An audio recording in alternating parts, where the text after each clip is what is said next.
அனைவருக்கும் வணக்கம் தோழர்களே. அடுத்த ஒரு கரண்ட் அஃபேர்ஸ் இம்பார்ட்டன்டான கரண்ட் அஃபேர்ஸ் பார்க்கலாம். முட்டைகளில் புற்றுநோய்க்கான காரணிகள் தமிழகம் முழுவதும் ஆய்வு.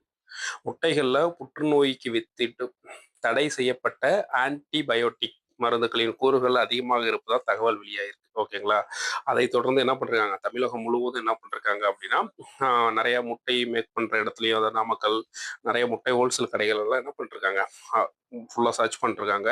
இதுல என்ன இருக்கு அப்படின்னா, கால்நடைகள் மற்றும் கோழிகளுக்கு பயன்படுத்தப்பட்டு வந்த நைட்ரோ யூரின் எனப்படும் ஆன்டிபயாட்டிக் மருந்தில் புற்றுநோயை ஏற்படுத்தும் காரணிகள் இருப்பது உறுதி செய்யப்பட்டதால் அதற்கு உலகளாவிய தடை விதிக்கப்பட்டிருக்கு. ஓகேங்களா? அண்ட் நைட்ரோ யூரின் எனப்படும் ஆன்டிபயாட்டிக், அதாவது எல்லா ஆன்டிபயாட்டிக்கும் இல்ல, இந்த நைட்ரோ யூரின் அப்படின்ற ஆன்டிபயாட்டிக் தான் புற்றுநோயை ஏற்படுத்தும் காரணிகள் அதிகமாக இருப்பதை உலக அளவுல கண்டு என்ன பண்றாங்க, அதை வந்து உலக அளவில் தடை செஞ்சிருக்காங்க அப்படின்றதான் முக்கியமான செய்தி. ஸோ நைட்ரோ யூரின் அப்படின்ற ஆன்டிபயோட்டிக் வந்து புற்றுநோயை ஏற்படுத்தும் அப்படின்றத ஞாபகம் வச்சுக்கோங்க. மேபி கரண்ட் அஃபேர்ஸ்லாம் நமக்கு இது கேள்விகள் வர்றதுக்கான வாய்ப்புகள் ரொம்ப அதிகம்.